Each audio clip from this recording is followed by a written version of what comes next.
ስኬታማ ለመሆን በጧት ተነስተህ ወደ ስራ ግባ። ስኬታማ ለመሆን አዳዲስ የሥራ ሐሳቦችን አእምሮ እንዲያመነጭ አድርገው። ስኬታማ ለመሆን ገንዘብ የምታገኝባቸውን መንገዶች ያለምንም ቅድመ ሁኔታ ተግብራቸው። ስኬታማ ለመሆን ገንዘብን መቆጠብ ልምድህ አድርገው። ስኬታማ ለመሆን ገንዘብህ ሌላ ገንዘብ ሊያመጣልህ በሚችልበት ቦታ ላይ ኢንቨስት አድርግ። ስኬታማ ለመሆን መበደርን አትፍራ። ስኬታማ ለመሆን የተለያዩ ስራዎችን መሞከር አትፍራ።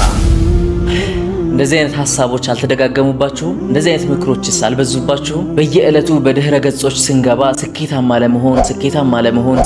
ለመሆን እያሉ የሚመክሩ ሰዎች አልበዙባችሁም? ነገር ግን እነሱ በትልቁ የዘነጉት ነገር እንዳለ ልታውቁ ይገባችኋል። እሱም ትክክለኛ ስኬታማ ልትሆኑ የሚገባበትን መንገድ አልነገሯችሁም። እርግጥ ነው እነሱ ስኬታማ ለመሆን እያሉ የሚመክሯችሁ እዚች ምድር ላይ ያለችውን ጊዜያዊ ደስታን ለማግኘት የሚጠቅማችሁን ነገር ብቻ አስበው ሊሆን ይችላል። ነገር ግን ትክክለኛው ስኬት ምን እንደሆነ እኔ ልነግራችሁ ፈልጋለሁ። ምክንያቱም ዱንያ ጊዜያዊ ደስታና ጊዜያዊ ሐዘን ነው ይዛ ልትመጣ የምትችለው። ዘላለማዊ ህይወት የሚመጣው ከዱንያ በኋላ ያለው ህይወት ነው። አስቡት እስኪ እዚህ ምድር ላይ ከሀብታም ሆናችሁ ስኬታማ ሆንኩ ብላችሁ የምታስቡት ያ ገንዘብ የሚመጣው ከየት እንደሆነ አስቡት። ይኸውላችሁ እናንተ ሀብታም ለመሆን ግዴታ ብዙዎች ድሃ መሆን አለባቸው፣ መቸገር አለባቸው፣ ገንዘባቸውን ማጣት አለባቸው ወደ እናንተ ገንዘቡ ሊመጣ ዘንድ ማለት ነው። አንድ እናንተ ያልሰማችሁት እውነታ ቢኖር ለእናንተ ተብሎ የሚመረት የሆነ ገንዘብ የለም። ከሰዎች ኪስ ነው ግዴታ ወደ እናንተ ኪስ እንዲገባ መሆን የሚኖርበት። ስለዚህ ከሰዎች ኪስ ለማውጣትና ወደ እናንተ ኪስ ለማስገባት ግዴታ ብልጥ መሆን አለባችሁ፣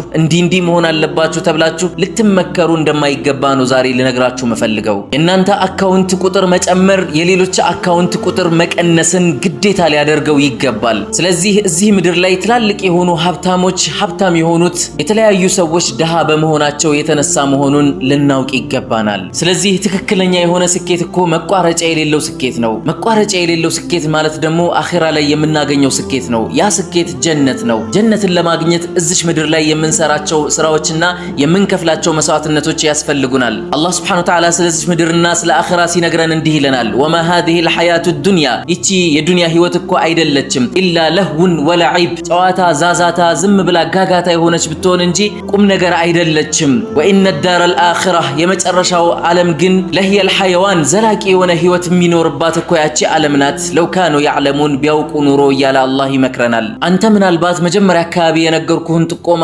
ተግብረኸው ገንዘብን ሰብስበህ ሊሆን ይችላል። ነገር ግን ሊቋረጥ እንደሚችል ልታውቅ ይገባሃል። እመነኝ እዚህ ምድር ላይ ይቋረጣል ሁሉም ነገር። ወይም በመክሰርህ ምክንያት ወይም በመሞትህ ምክንያት ነገሮች ሁሉ ይቀያየራሉ።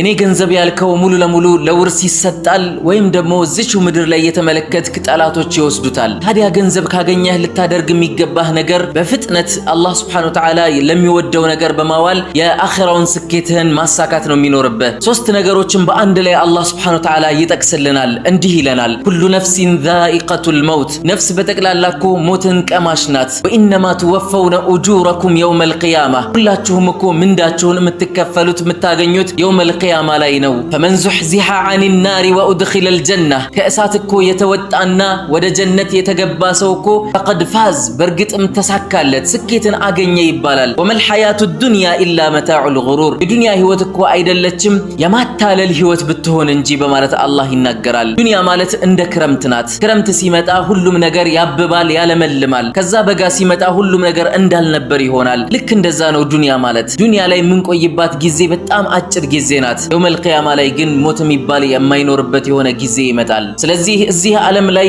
ምናልባት ሀብታም ከሆንክ ሀብትህን ልትፈተንበት እንደተሰጠህ ልታውቀው ይገባሃል። ስለዚህ በዛ በማይቋረጥበት ዓለም ላይ ያለውን ጀነትህን ልትገዛበት ይገባሃል ማለት ነው። ትክክለኛ ስኬታማ ሰዎች ጀነትን ይገዛሉ በገንዘባቸው፣ ጀነትን ይገዛሉ በጊዜያቸው፣ ጀነትን ይገዛሉ በአእምሯቸው፣ ጀነትን ይገዛሉ በሁሉ ነገራቸው። ኢነ ሃዛ ለሁወል ፈውዙል ዐዚም፣ ይህ ነው ትክክለኛ ስኬት ማለት።